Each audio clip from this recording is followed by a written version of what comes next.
Nagbabalik ang unang balita, mga igan, isang armored van ang tumagilid sa Central Island sa intersection ng Mindanao at Congressional Avenue sa Quezon City.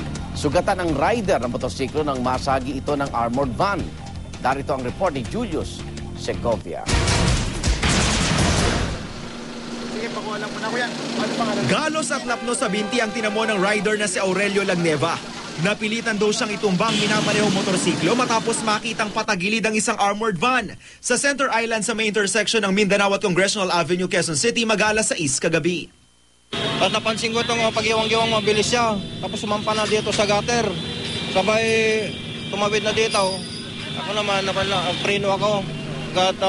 Nakaban nga ako kanina. Pero nung pagdikit galon yung armored saka yung motor ko, tumamba na siya. Sa inisyal na pagsisiyasat ng MMDA Mobile Patrol Unit, mabilis daw ang takbo ng armored van kaya hindi na kontrol ng driver nito ang preno. Dahilan para masagi rin ang motorsiklong nasa kabilang lane ng kalsada. Mabilis ang takbo niya. Nung nag-stop yung ilaw natin sa intersection, nagpreno siya, kaya lang di na kinaya ng preno, nagwigil yung harapan ng gulong ng sasakyan niya, kaya kinabig niya rito sa bandang kaliwa, sa northbound. Kasi kung diniretso niya yun, matutumbok niya yung mga sasakyan nakahinto. Ayun, yung isang MC naman natin na nakabanggaan niya, yung nasapul niya sa likod, yun, nasapul sa likod at tumba yung MC. Hindi naman ikinailan ng driver ng armored van ang pagkakamali niya.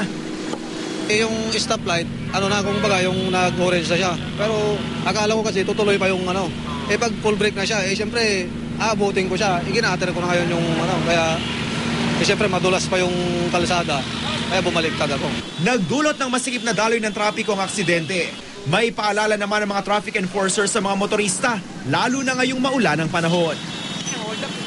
Pag ganitong pa-approach tayo na intersection, magbabawas na tayo ng bilis ng sasakyan natin para hindi tayo magugulat. Pag pula na yung ilaw, bigla tayo magbebreno. Dudulas at dudulas talaga tayo sa sobrang bilis. Para sa unang balita, Julius Segovia reporting.